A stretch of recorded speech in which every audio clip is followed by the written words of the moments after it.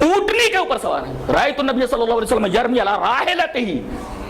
تو کوئی آدمی اگر نیچے سے رمی جمار کرے جائز ہے, سواری کے اوپر سے کرے جائز ہے. اب اوپر ہیں آپ, فلور بنا دیا جائے جائز ہے, 2 فلور بنا دیا جائے جائز ہے, تیسرا فلور بنا دیا جائے جائز ہے. رأیت النبی صلی اللہ علیہ وسلم یرمی علی راحلتہ یوم النحر. میں نے جناب محمد رسول اللہ صلی اللہ علیہ وسلم کو دیکھا کہ آپ اپنے حج میں رمی جمار کر رہے ہیں اپنی اونٹنی کے اوپر, علی راحلتہ یوم النحر, یوم نحر کے. تو اہل حدیث علماء یہ امت کی روح ہے, امت کی جان ہے, اور جب تک ایک اہل حدیث زندہ ہے تب تک قیامت نہیں آئے گی الحمدللہ. اب دیکھیے لا تزالو برابر رہیں گے, یہ بات فٹ ہوتی ہے صرف اہل الحدیث پر. دوسرے طائفتن ایک گروہ ہوگا, انہی پر فٹ ہوتا ہے. علی الحق, حق قرآن و حدیث اس کو فالو کر رہے ہیں. منصورین دلائل کے اعتبار سے بھی غالب, امت کو پریشانیوں سے نکال دیں. اور مناظرہ ہو تو مخالف کا ناطقہ بند کر دیں. دلائل کے اعتبار سے بھی منصور. اور ایک گلی میں کوئی اہل حدیث ہو, چند دنوں کے اندر دیکھا جاتا ہے کہ پوری جماعت بن گئی ہے, یہ منصور نہیں تو اور کیا, یہ کسی اور جماعت کے اوپر فٹ ہوتا ہی نہیں ہے. لا یضرہم من خالفہم, مخالفت برابر ہوتی رہے گی. کیا کیا نہیں کیا گیا ہے.